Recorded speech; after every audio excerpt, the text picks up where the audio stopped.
आप हम लोगों की तरह इन सारे फंड्स के पास रिटर्न्स देख के तो नहीं कुछ बोलते होंगे, ये बात तो गारंटी है। ऐसे कोई फिक्स क्राइटेरिया है जिनकी वजह से आप इस तरह के फंड्स चूज कर पाते हैं? काफी सारे क्राइटेरिया हैं। और पहले क्या होता है, Feroz Aziz, he's helped millions set out on their path to create lasting wealth. Flexi cap fund, which is the best fund accordingly? HDFC flexi cap एक बड़ा ओल्ड सा फंड है, अरसों से चल रहा है। ज्यादातर आपके ऑडियंस पैदा नहीं हुई थी जब ये फंड चालू। Next is multi cap. Mid caps के अंदर तो स्मॉल कैप और लार्ज कैप को बता। तो हमने जब इन सबके स्टॉक्स का अर्निंग पोटेंशियल देखा तो अच्छी खासी अर्निंग पोटेंशियल भी आई, उनके प्राइस टारगेट भी 25% ग्रोथ के आए। अगर आपने ये कर लिया, आप इंडिया के 90% इन्वेस्टर से स्मार्ट होंगे। और मैंने 11,000 पोर्टफोलियो टेस्ट किए। एक पोर्टफोलियो दिखाता हूं मैं आपको जो आनंद राठी मॉडल पोर्टफोलियो से बेहतर किया।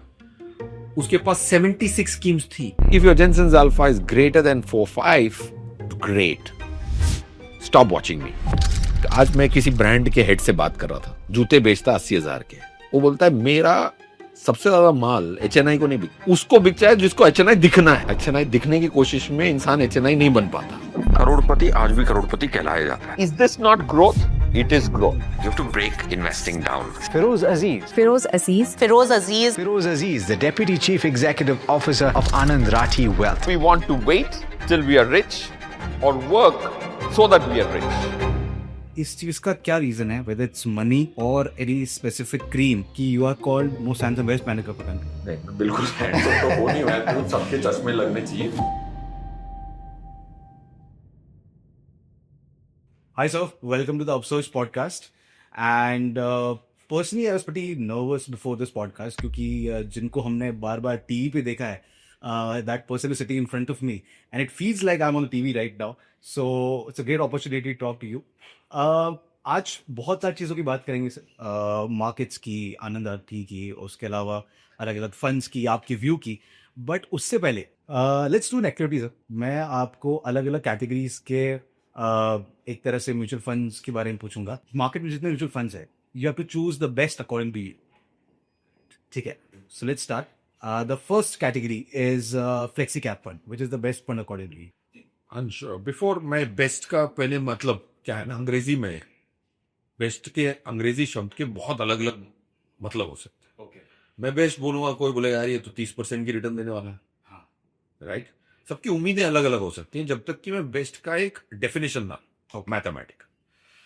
बेस्ट जो भी मैं रीड आउट करूंगा, बेस्ट फंड वो है जो निफ्टी को 3-4-5% से कॉम्पाउंडेड बीट कर सके अगले 3-4 साल। ये उम्मीद है तो ये लिस्ट सुननी मतलब है ऑडियंस को।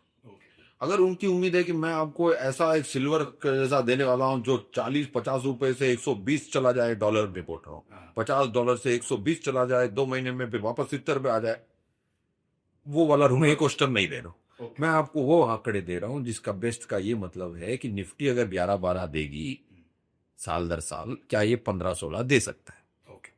उसको बोलने के बाद, अपना डिस्क्लेमर बोलने के बाद, फिर मैं आपको फ्लेक्सी कैप का एक लिस्ट बताता हूं। HDFC flexi cap. Okay, HDFC flexi cap एक बड़ा ओल्ड सा फंड है, अरसों से चल रहा है। ज्यादातर आपके ऑडियंस पैदा नहीं हुई थी जब ये फंड चालू हुआ, right. Assuming that you have very young and you have audience, right? तो HDFC फ्लेक्सी कैप जो है वो लास्ट 6-8 महीने में इस फाइनेंशियल ईयर में वो बॉटम क्वार्टाइल पे। अगर आप परफॉर्मेंस के आधार पर डिसेंडिंग ऑर्डर में 1 ईयर में डालोगे तो ये ऊपर नहीं आने वाला, नीचे आने वाला। तो रेयर व्यू मिरर में देखोगे तो निराश होगे, बोले फिरोज क्या वो पास कर रहा है, HDFC फ्लेक्सी कैप खरीदने की बातें कर रहा है। बट अगर फ्रंट व्यू में देखोगे तो ये फंड की मीन रिवर्जन की संभावना अच्छी है। True, right. That's one. Second, इसकी रिकमेंडेशन क्यों है? क्योंकि हम एक चीज कैलकुलेट करते हैं, आप स्टॉक होते हैं, फंड के अंदर क्या होंगे, स्टॉक होंगे। हर स्टॉक का एक अर्निंग्स का टारगेट होता है। उसकी अगर अर्निंग कॉल सुनते हो, जैसे हमारी भी लिस्टेड कंपनी, तो आप अगर हमारी अर्निंग्स कॉल सुनोगे तो बोले कि 375 करोड़ की प्रॉफिट की हमने कोशिश करनी है इस फाइनेंशियल। तो हमने जब इन सबके स्टॉक्स का अर्निंग पोटेंशियल देखा तो अच्छी खासी अर्निंग पोटेंशियल भी आई, उनके प्राइस टारगेट भी 25% ग्रोथ के आए। So that's why future potential this scheme has a, इसीलिए फ्लेक्सी कैप में HDFC flexi cap. Okay, flexi cap में HDFC flexi cap. Next is multi cap. Multi cap में Canara रेबेको multi cap. Okay, ये performance के आकलन में भी ठीक लगेगा और फ्यूचर की हमारी उम्मीद में भी ठीक है. तो क्या ये निफ्टी को 3-4% कॉम्पाउंडेड बीट कर पाएगा? मेरे हिसाब से कर पाएगा. क्या इससे इंसान को संतुष्ट होना चाहिए? मेरे हिसाब से संतुष्ट होना चाहिए, क्योंकि वॉरेन बफेट साहब कहते हैं कि कंपाउंडिंग 8वां जजुबा है, 8वां अबुजुबा कंपाउंडिंग. 3-4% सुनने में ना बड़ा टुच्चा सा लगता है, बट एक्चुअली बहुत अच्छी चीज है. 3-4% इंसान कंपाउंड कर ले तो पड़ोसियों में कोई उससे ज्यादा अमीर नहीं होगा. Correct. At least in span of 12 to 15 years. Young लोग हैं तो काम कर रहे हैं, राइट. सालों तक काम करेंगे, सदियों तक करेंगे. रिटायर अर्ली में भी 50 में करेगा रिटायर, कोई 35 में तो करना अनिवार्य नहीं है. करेक्ट. मिड कैप्स के अंदर मिड कैप के अंदर डेफिनेटली मैं देखूंगा Kotak mid cap. Okay. Kotak mid cap हमारे मॉडल पोर्टफोलियो में अर्जों से है. हम्म. और ये केस स्टडी है कि कैसा एक मशहूर फंड मैनेजर इसको छोड़ गया. पंकज टिब्रीवाल साहब इस फंड को चलाते थे जी. तो पूरी दुनिया ने कहा आप कोटक मल्टी मिड कैप का होगा क्या, राइट. उन्होंने अपनी खुद की कंपनी चालू की. पंकज टिब्रीवाल साहब ने बहुत अच्छे फंड मैनेजर है, इकिगाई के नाम से. तो कोटक मिड कैप में हमें भी घबराहट हुई, भाई पंकज साहब चले गए, परफॉर्मेंस कंटिन्यू करेगा. जब आप दूसरे आंकड़े करते हो स्टेटिस्टिकल वाले, ऊपर वाले की दया से स्टेटिस्टिक्स जो सब्जेक्ट है ना, इतनी वर्ल्ड किताबों में जो पढ़ा हुआ है उसका प्रयोग करने वाले कम है. तो उसके आधार पर हमने देखा कि इसकी परफॉर्मेंस कम होने वाली थी. फिर वो नीलेश शाह है जो एमडी है, वो खुद ही फंड मैनेजर थे. तो अगर बॉस ही फंड मैनेजर होता है ना, तो उस एएमसी में एक फंड मैनेजर छोड़ जाता है तो उस फंड की इम्पैक्ट कम होती है, ये कोई नहीं सोचता. ओके. समझे. अगर टेक्निकल बॉस हो और वो फंड मैनेजर का बॉस हो ना, तो वो फंड मैनेजर छोड़ भी जाता है तो वो आ जाता है, स्टेप अप करता है. करेक्ट. तो Kotak mid cap will continue to do well. Vision नहीं हिलता इसके. हाँ, विजन नहीं था, बिल्कुल सही फरमा. तो अब सर मिड कैप की बात की तो स्मॉल कैप और लार्ज कैप को बता. स्मॉल कैप की बात करने से पहले एक डिस्क्लेमर होगा. मैं डिस्क्लेमर में एक हाईलाइट करूंगा. लोग जो है ना, ये अंग्रेजियों के शब्दों में ना बड़े घुस जाते हैं. स्मॉल कैप डर लगता है, ऐसे डराती पके. स्मॉल कैप का नाम स्मॉल कैप नहीं होना चाहिए. आप शॉक हो जाएंगे. सबसे बड़ी स्मॉल कैप कंपनी 250 कंपनियों को हम स्मॉल कैप कहते हैं. True, right. है बहुत सारी, 6000 लिस्टेड हैं, 2500 ट्रेड हो जाती हैं.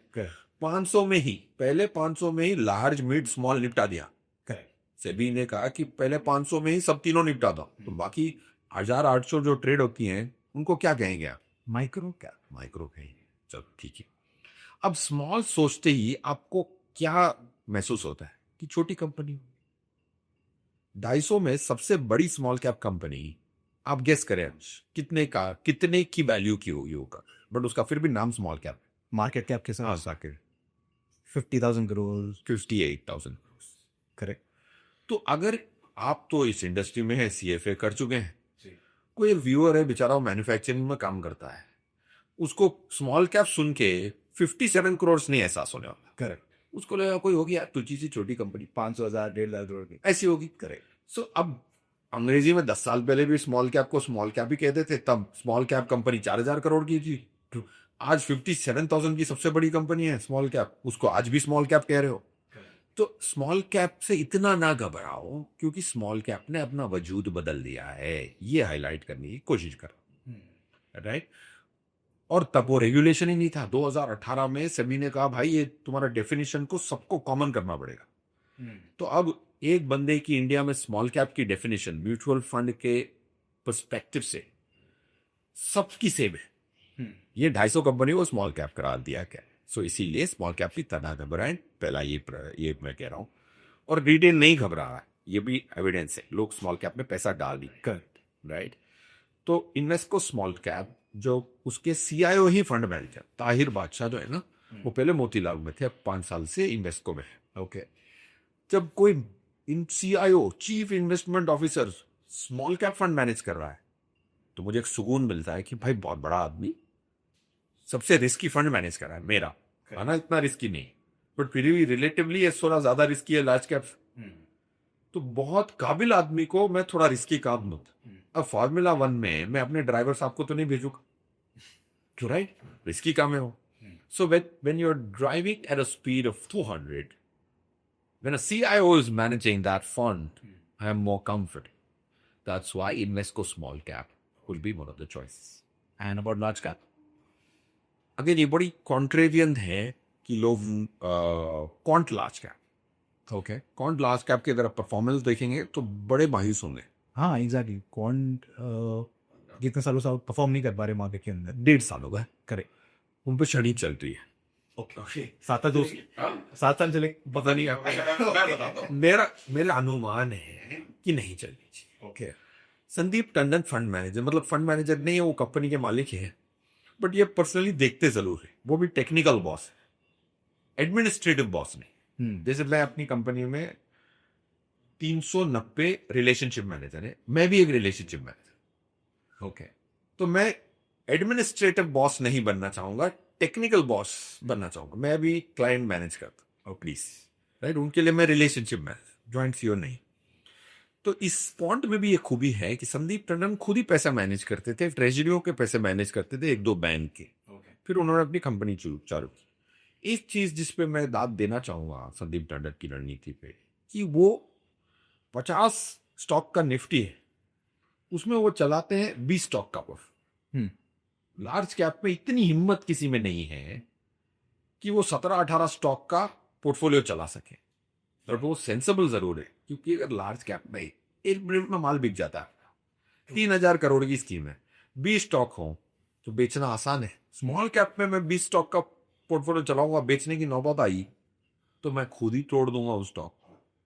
सो he has the courage, he has the ability, not. And people only like you, most of our human minds. So मुझे भी ये बीमारी है, रीसेंसी बायस की, हर इंसान को होती है. 1.5 साल के पहले कॉन्ट ने कितना निफ्टी को बीट किया होगा उसके 1 साल पहले, आप गेस करें. 2-3%. 28%. व्हाट. राइट. क्या हुआ, 1.5 साल की जो थी ना, उसमें जो हमें हमारा माइंड वो रीसेट परफॉर्मेंस को या अंडर परफॉर्मेंस को इतना तवज्जो देता है कि पुराना जो पाप है वो भी धुल जाता है, पुण्य है वो भी धुल जाता है. अब वापस मैं सिल्वर की तुलना करूंगा. एक साहब आए मेरे ऑफिस, फिरोज तूने बड़ी गलती की, सिल्वर मुझे दिलाए. तो मैंने कहा सर 1 साल की परफॉर्मेंस पे आप इतना मुझसे इतना डांट रहे हो जी. उसके 13 साल पहले क्या हुआ था बताओ. उसके 13 साल से सिल्वर ने नेगेटिव रिटर्न दी थी. ट्रू. वो भूल गए आप. जिसको कहते हैं रीसेंसी बायस. सो क्वांट लार्ज कैप रीसेंसी बायस को हटा के देखोगे तो बोलोगे इसमें पोटेंशियल फिर भी हो सकती. होगी नहीं होगी वो ऊपर वाला जाने, और स्टेटिस्टिक्स की प्रोजेक्शन की एबिलिटी जाने. करेक्ट. संभावना पे खेलना है.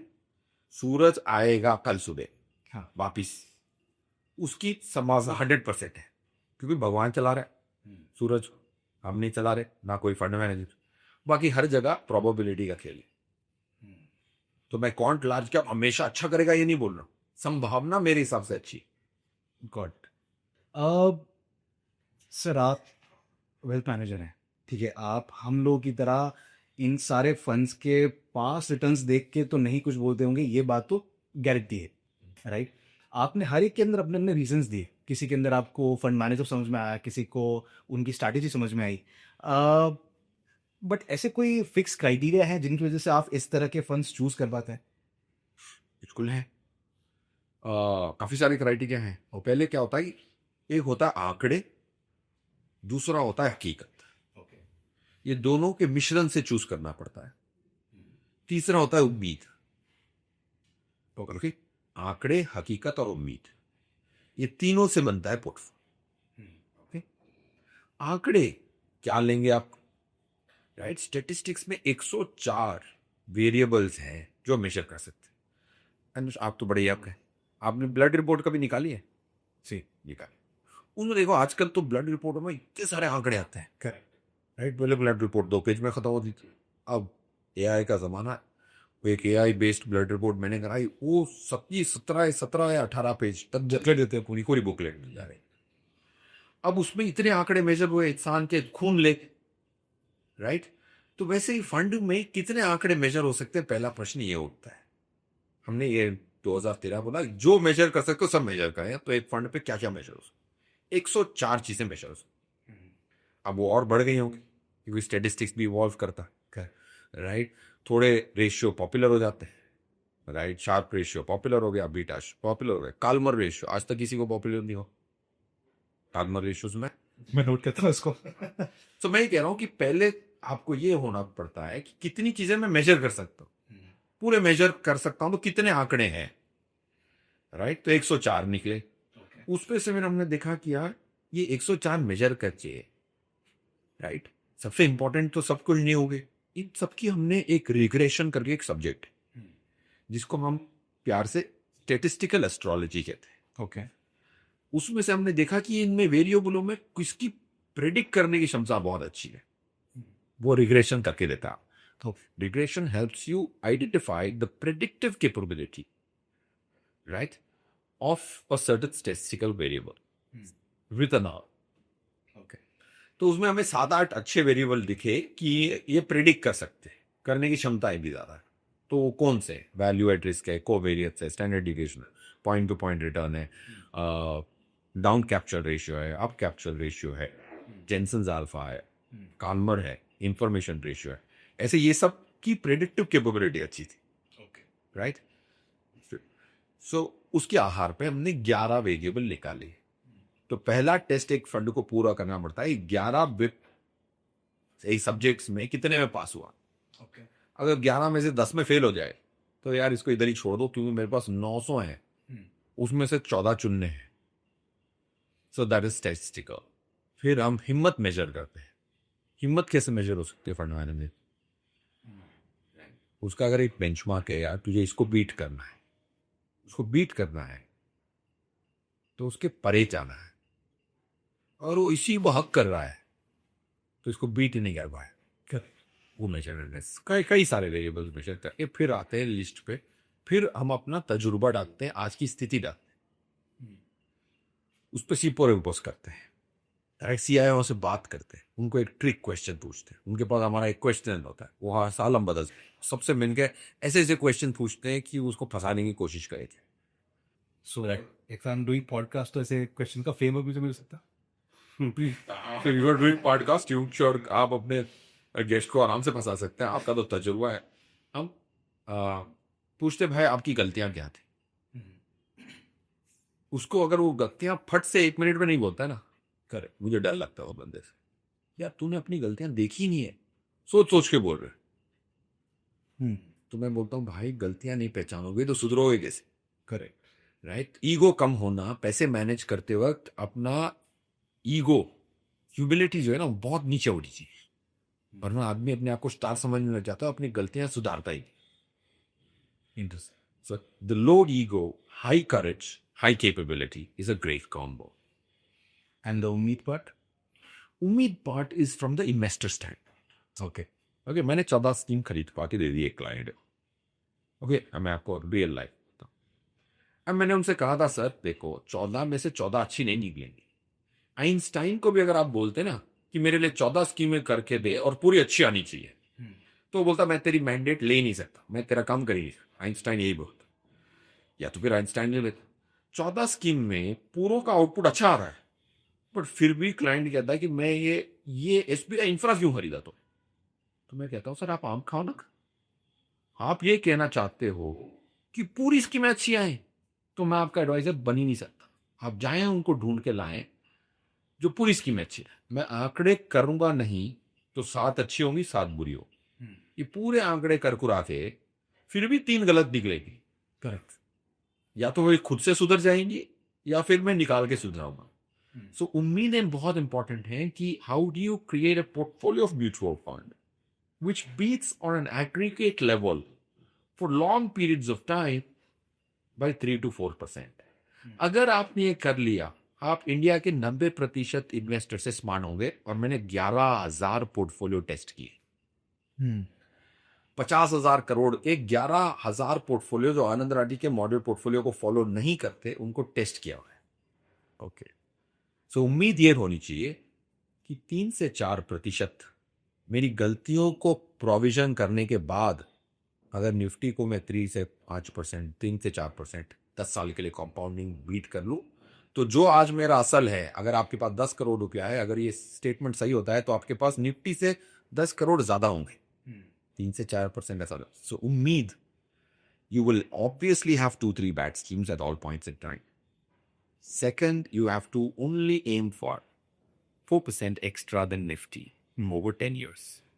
Got If your ummeed is you will get the best scheme out of the 927, be rest assured, it's a recipe for disaster. 20 साल बाद जो मैं इसका क्लोजर पे पहुंचा हूँ, आपको 20 साल के बाद यही कंक्लूजन ले। सर, आपने अभी भी कहा कि you recommended 14 schemes for a client. ये कुछ ज़्यादा बड़ा नंबर नहीं है किसी एक क्लाइंट के लिए, बिकॉज मैंने लोगों को देखा है 20-30 अलग अलग फंड्स के अंदर पैसा डालते हुए, एंड अल्फा जनरेट करना तो आगे की बात है, बट क्योंकि उनका इन्वेस्टमेंट एक तरह से सारे ही स्टॉक्स में होता है, वो बेंचमार्क को भी बीट नहीं कर पाते because of the charges, right? तो 14 स्कीम्स एक क्लाइंट के लिए ये कहाँ तक सही है? What is the ideal number of schemes या फंड जिसके अंदर एक आदमी को, एक नॉर्मल इन्वेस्टर को पैसा डालना चाहिए अकॉर्डिंग टू यू? मैं भी सोचता था कि 10 ही ज्यादा है। मैं भी बहुत सालों तक सोचता था, टीवियों पे कहता था और गलत कहता। ओके, क्योंकि स्टेटिस्टिक्स नहीं है, एक घुमा के मेरे को कहता हुआ भाई मैंने 11,000 पोर्टफोलियो टेस्ट किए, मैंने बोला मैं इन द सेट्स आनंद राठी बेद, मेरे जो कोलीग्स हैं वो बेचारे मेहनत करते हैं, मैं खाली मैं बोलता हूँ, but I am speaking on their behalf. When they tested 11,000 portfolios, उसमें से थोड़े लोगों ने तो आनंद राठी मॉडल पोर्टफोलियो को इजीली बीट किया। 1,000, 1,500, 1,200 लोगों ने आनंद राठी मॉडल पोर्टफोलियो से बहुत अच्छा काम किया। उसमें थोड़े लोगों ने लक से किया, थोड़े लोगों ने डिजाइन से किया। कैसे चेक करते हैं वो अलग चीज है। समझो 500 लोगों ने आनंद राठी के मॉडल पोर्टफोलियो से बहुत अच्छा बेहतरीन काम किया और लक से भी नहीं किया, ऊपरान रिस्क लिए बगैर किया। उन पोर्टफोलियो से काफी सीखने को मिलेगा एक इंसान को। अगर मेरे पास 55,000 करोड़ के म्यूचुअल फंड एसेट्स की जिम्मेवारी है, 99,000 करोड़ की टोटल जिम्मेवारी है एज अ कंपनी, मेरा फर्ज बनता है सीखने का।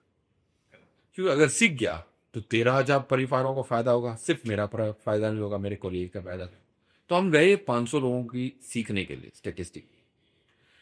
तो ये 500 में से एक सीख ये निकली कि इनकी टोटल नंबर ऑफ स्कीम्स 28 थी एवरेज। मैं शॉक हो गया, 28 स्कीम रख के हमें पचाड़ रहे हैं, निफ्टी को तो छोड़ो, ये हमसे बेहतर कर रहे हैं। तो फिर उस दिन मुझे एहसास हुआ, ये टीवियों पे जो कह रहा हूँ 8 स्कीम से ज्यादा नहीं होनी चाहिए, मैं नहीं कह रहा हूँ 28 चाहिए अच्छा करने के लिए, बट 8 से ज्यादा रख के अच्छा नहीं कर सकते, ये कहना बिल्कुल गलत है स्टैटिस्टिकली। उस साल हम 14 पे रहे। So the correlation between how many schemes you have and what you perform, which is a popular myth, हर एडवाइजर इंक्लूडिंग मी ये कहता था जब तक कि मैंने ये डेटा ही थे। एक पोर्टफोलियो दिखाता हूं मैं आपको जो आनंद राठी मॉडल पोर्टफोलियो से बेहतर किया। उसके पास 76 स्कीम्स थी। Can you believe it? ये कोई विश्वास नहीं करेगा, और मैं गर्व कह रहा हूं कि हमारा मॉडल पोर्टफोलियो जो है ना बहुत अच्छा करता है। 76 स्कीम रख के एक बंदे ने मैं बिल्ड किया हमारे मॉडल पोर्टफोलियो, और 1-2 साल के लिए नहीं, 11 साल के लिए। तो हम उसमें स्टडी करते हैं ताकि हम अपने आप को बेहतर कर सकें हर साल, ताकि मेरे जो क्लाइंट्स मुझे कमीशन देते हैं म्यूचुअल फंड मेरे थ्रू खरीद के, उसकी मैं जस्टिफिकेशन कर सकूं, उनको मैं अपने तरफ से जो भी मैं बेहतर कर सकूं कर सकूं। तो इसीलिए 500 से सीखना हमारा एक पैशन है। सर, ये क्वेश्चन मेरा इसीलिए था क्योंकि पीपल टुडे आर प्रमोटिंग कि आपके पास 4 से 5 फंड ज़्यादा कुछ नहीं होने चाहिए, 5 से 6 से फंड ज़्यादा कुछ नहीं होने चाहिए, एंड बट 70 फंड एक साथ, this is just an insane number. Correct, but I again clarify, मैं ये नहीं कह रहा हूं कि 70 होंगे तो बीट करेंगे, बट ये कहना गलत होगा कि 5 से ज्यादा हुए तो बीट नहीं कर पाएंगे, ये कहना गलत है। ये कह रहा हूं मैं, और मैं तो चैलेंज देता हूं ओपन, कोई आके उनका नाम हटा के मैं आपको ये पोर्टफोलियो दिखा दूंगा और उसकी एनएसडीएल स्टेटमेंट दे दूंगा नाम हटा, आप चेक कर लीजिए। आनंद राठी की स्टेटमेंट में तो मैं जो मर्जी लिखा लूं, राइट? टेक्नोलॉजी का जमाना है, कोई टेक्नोलॉजी भी इंसानी चला रहा है। ट्रू, एनएसडीएल में तो नहीं चेंज कर सकता ना, कैश के स्टेटमेंट है, कैम्स के स्टेटमेंट में चेंज कर सकता। आप चेक करके बता दीजिए 5 की स्टोरी कैसे सही है। अगर मैं आपको 500 पोर्टफोलियो ऐसे दिखा दूं जिसमें 28 को नहीं बीट की, so that's a myth. We studied why it is that case, but I'll leave it for another text. But this was a crazy revolution for me. So was it for me at that point in time. Right. So let's discuss this one thing. Let me ask you this one thing. Ki if I give you 1 crore rupees today, so how will you allocate that money to different funds? किस तरह से आप करेंगे? What will be your portfolio? Yeah, how will you design the portfolio? Let's say I have a 10 years horizon for investment. If you have a 10 years horizon for investment, and if it is 1 crore as a corpus, as soon as somebody crosses 1 to 2 crores, there's some degree of management yes to it. Okay. If you're a 5 lakh client, try and create a strategy of buying a fund, and it's okay to fund goes through a cycle. So what will I do? I put 65% in equity mutual fund, 35% in something called a structure product. Okay. This would be the combination. Now comes the 65% in equity mutual funds. को distribute करूंगा मैं वही 14 स्कीमों में जो मैं खरीदता हूं. हम पूरे 13,000 परिवारों से यही विनती करते हैं कि सर वही 14 खरीदो. Okay. डोज अलग हो सकता है. समझो कि मैं डोलो खा रहा हूं, राइट? मुझे बुखार है, आपको बुखार. शायद आप 300 mg खाएं, मैं 600 mg खाऊं. समझ रहे हैं? बट मैं डोलो खा रहा हूं, आप कोई और पैरासिटामोल खा रहे हैं. क्यों? तो ये जो 14 स्कीमें हैं, मैं भी वही 14 स्कीमें खरीदता हूं. अगर किसी ने रिस्क नहीं लेना तो 30% पैसा डाले. मैं पैसा डाल रहा हूं, आप 30 डालिए. बट अंडरलाइन चेंज क्यों कर? स्टेटिस्टिकली हमने स्टडी किया कि यार आपने केक जो होता है ना, केक का बेस नहीं चेंज करता, क्रीम चेंज करनी है. आपको वनीला पसंद है तो वनीला डालें, पाइनएप्पल पसंद है पाइनएप्पल डालें, चॉकलेट डालें, बेस सेम रखो. ये कहने के लिए एक महाशय को नोबेल प्राइज मिले हैं, हैरी मार्कोविट्ज को. ये कहने के लिए बेस चेंज नहीं करने की जरूरत पड़ती है. मार्केट पोर्टफोलियो को फॉलो करो. सब लोग प्रोपोर्शंस में रिस्क मैनेज होते हैं. Okay. अंडरलाइन में नहीं. This is a profound statement which I understood after इतने जूते खाने के बाद, रैप ऑन द नकल्स के बाद, I understood what Harry Markowitz and William Sharp together said. You don't have to change the base of the cake, you have to change the icing of the cake. Got it. So 65% in equity. 35% in structured products. Okay. The same 14 schemes which anybody should buy in a model portfolio is what one should buy. And if you have model product, then it should track what the Anand Rathi model portfolio is saying on TV. Every time there's a change, I put it on TV so that it's recorded. And it is for larger good, the cut. So we can just change those 14 schemes as and when we progress. If you have 5 lakhs, then stick to those 5 schemes which I taught. Even if you let that be for the next 10 years, I think you're sure to beat Nifty by at least 3 or 4. So sir ये तो हुआ जब हम 1 करोड़ रुपए की बात कर रहे हैं. बट आपने कहा कि 5 से 1 करोड़ के अंदर situations will change.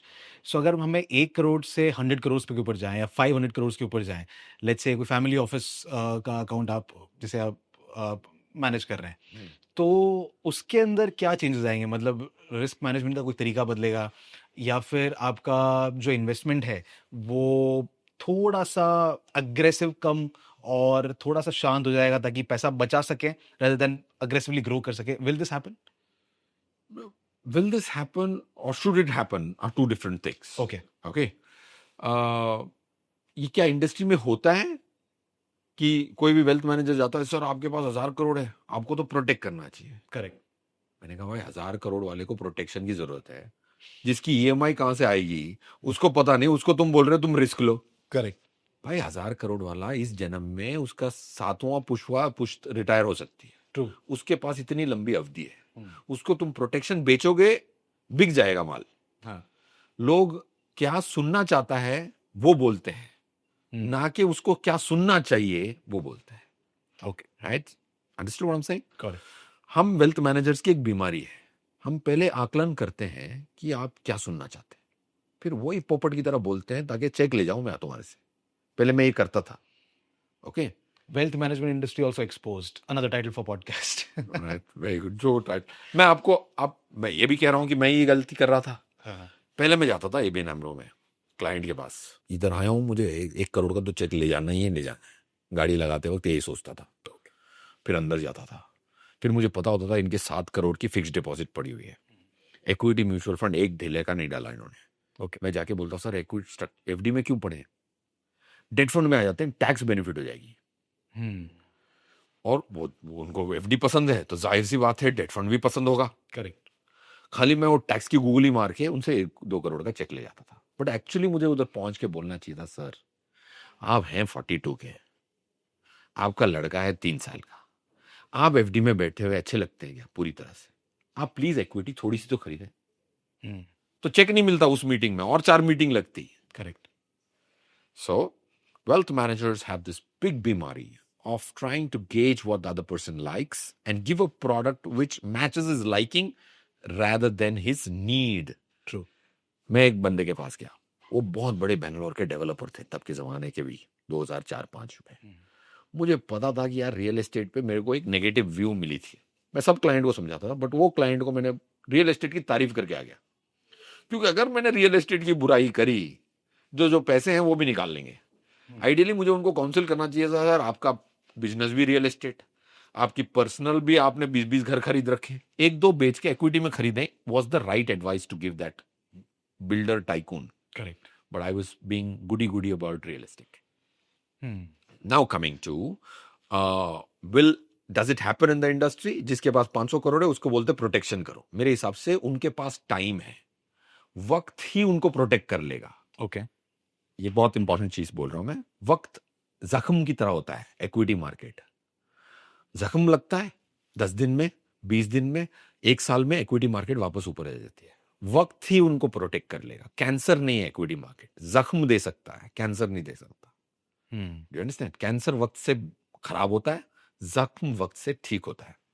So, if somebody's got 500 crores, he can invest for 20, 30, 40 years. Time will take care of him. You don't need to have debt. That's point 1. Point 2, अब मेरे पास भी है 2000 करोड़ किसी ने मुझे दिए हुए हैं, राइट? उनको मैं समझाता हूं, वो खुद ही मुझे समझाते हैं, यार ये जो प्राइवेट इक्विटी कर रहा हूं मैं, पहले कर चुका हूं, एआईएफ कर चुका हूं, पीएमएस कर चुका हूं, अनलिस्टेड स्टॉक कर चुका हूं, सब घूम फिर के वो कह रहे हैं कि म्यूचुअल फंड और स्ट्रक्चर प्रोडक्ट खरीदूंगा, क्योंकि वो पूरी फुल साइकिल कर चुके हैं और 35 साल से इन्वेस्टिंग कर रहे हैं, right? So I personally think if you told me somebody's got 500 crores, I'll tell you that I can tell you several instruments, but I will not try and impress you. You should do the 65-35 strategy. अगर आपके पास 500 करोड़ रुपया है तो उसके ऊपर मैं 2-3 चीजें ऐसी लगाऊंगा जिससे आप 15% की रिटर्न से 17-18% की रिटर्न पे पहुंचने की उम्मीद रखते हैं। That's what Anand Rathi Platinum segment is all about. Okay. We launched something called Anand Rathi Platinum segment, जिसमें मैं अपने पोर्टफोलियो में जो भी सही चीज थी वो ज्यादा परिवारों में कर सकूं। So to answer your question, it will be 65-35 and 4 more things done for a platinum client to get more efficiency in the portfolio. What are those things? Those are longer stories, not for a podcast, but yeah, you can bring the risk बढ़ाए बगैर economies of scale होती है ना, एक इंसान के पास economies of scale होती है, करेक्ट। बल्क पैसा होता है ना, तो उसमें आप 2-3% जोड़ सकते हो रिस्क घटा के। वो 3 चीजें क्या हैं? That is the platinum segment. So but base of the के अगेन 65-35 रहेगा। बट इसमें मैं एक चीज कहूंगा कि भाई, मैं तो कहूंगा कि मेरी रणनीति अच्छी, कौन कहेगा कि मेरी रणनीति गलत? करेक्ट। गलत है तो कर ही क्यों रहा हूं? कौन सा ऐसा शख्स आपके पॉडकास्ट में आएगा अगले 10 साल तक बोलेगा मैं गलत कर रहा हूं? राइट? उसको सही लगता है इसलिए तो कर रहा है। बराबर। निर्णय कौन करेगा? जज कौन रहेगा? कौन बनेगा करोड़पति की तरह? अमिताभ बच्चन रहेंगे या आंकड़े रहेंगे? Performance, returns. देखो, परफॉर्मेंस में बहुत सारी चीजें हैं। रिटर्न एक हो सकती है, रिस्क भी एक पहलू है। हाँ। तो परफॉर्मेंस किस आधार पे होनी चाहिए? रिस्क एडजस्टेड रिटर्न पे होनी चाहिए। राइट। करेक्ट? मानते हो? 5 फॉर्मूला हैं रिस्क एडजस्टेड रिटर्न मेजर करने के। चलो 4: जेनसेन्स अल्फा, ट्रेयर रेशियो, सॉल्टिनो और शार्पनेस। करेक्ट। ये 4 में आप रिस्क एडजस्टेड रिटर्न मेजर कर सकते हैं।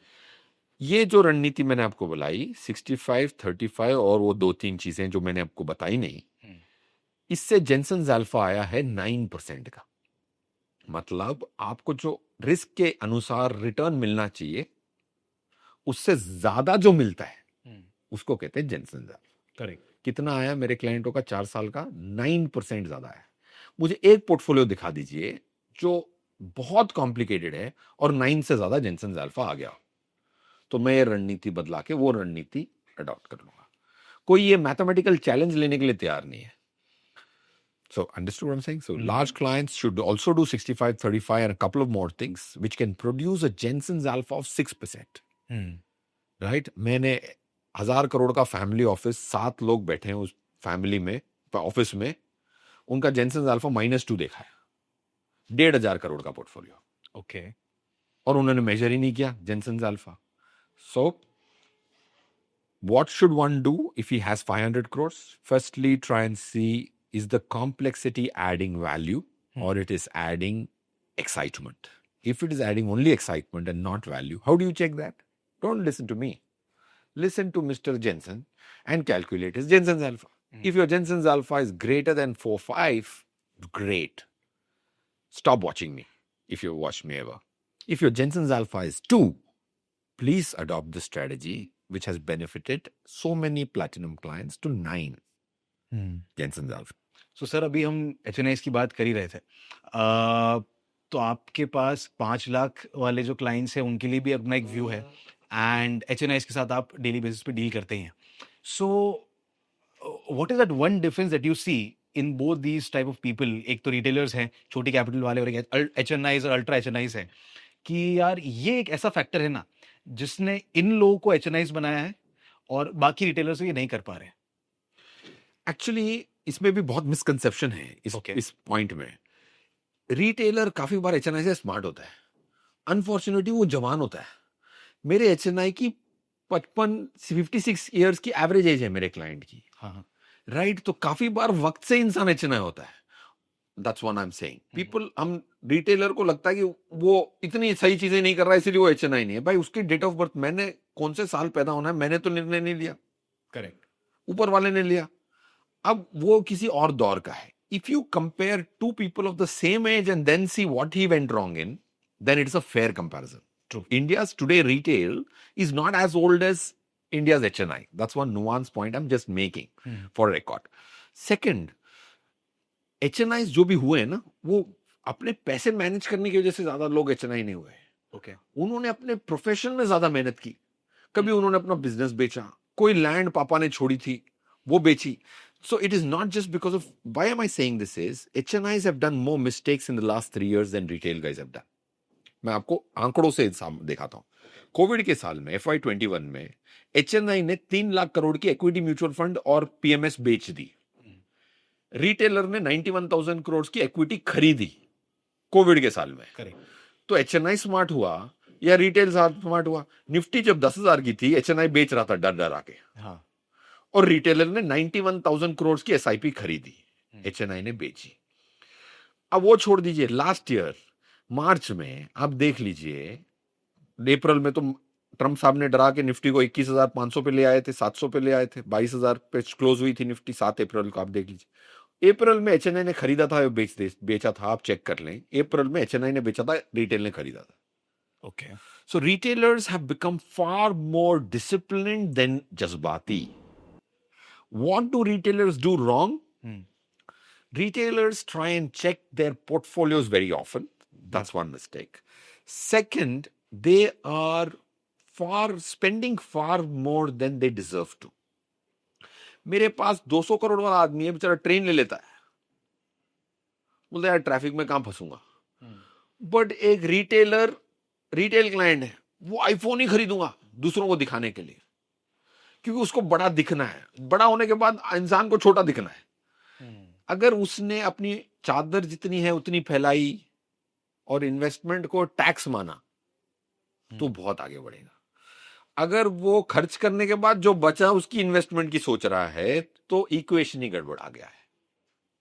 टैक्स मानिए इन्वेस्टमेंट को। So most people who are not big, आज मैं किसी ब्रांड के हेड से बात कर रहा था, ओके, इटालियन ब्रांड है, जूते बेचता 80,000 के।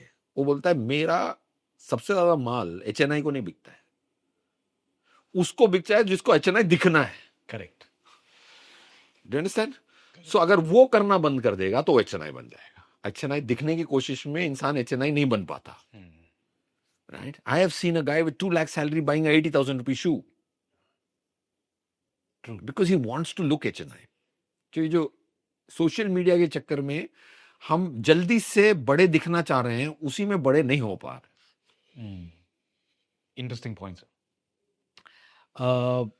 सर। टाइम कंस्ट्रेंट है आपका, आपके टेक्टिक शेड्यूल में आपने मुझे टाइम दिया, तो मैं सारे क्वेश्चंस तो आपसे नहीं पूछ पा रहा हूँ, but I just want to ask this one last question from you, and that is actually the hot topic आज के दिन में, that is gold and silver, right?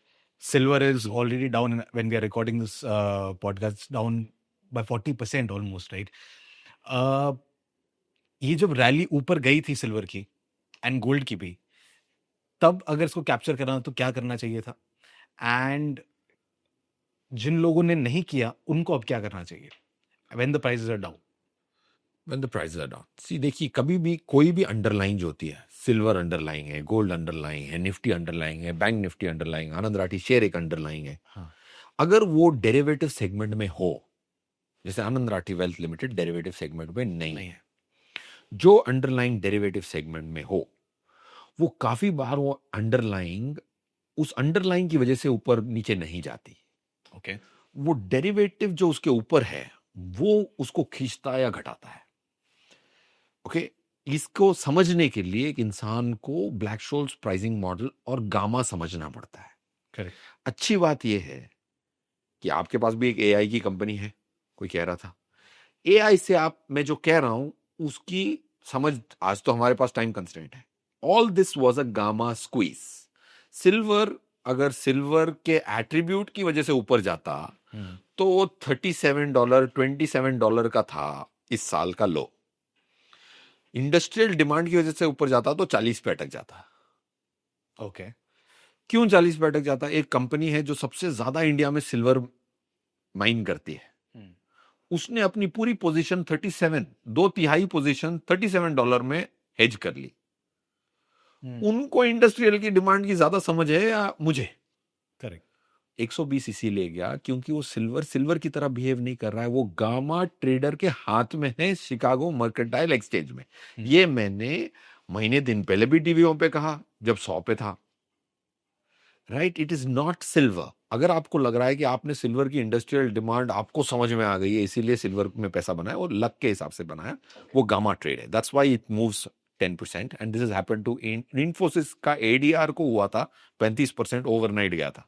वो गामा स्क्वीज था, उसको कहते हैं गामा स्क्वीज। और ये एल्गोरिथम्स करते हैं। इंडिया में भी सेबी ने एक कंपनी पे रोक लगाई थी, वो गामा स्क्वीज कर रहा था। जेन स्ट्रीट। हाँ, that I will not be able to comment because they have denied their allegation. But it is a gamma squeeze. It's got nothing to do. उस कंपनी को बैंक निफ्टी से कोई लेना देना नहीं था। उसको फर्क नहीं पड़ता कि बैंकिंग का काम करते हैं और मैन्युफैक्चरिंग का करते हैं। वो गामा स्क्वीज कर रहा था एक्सपायरी डे पे।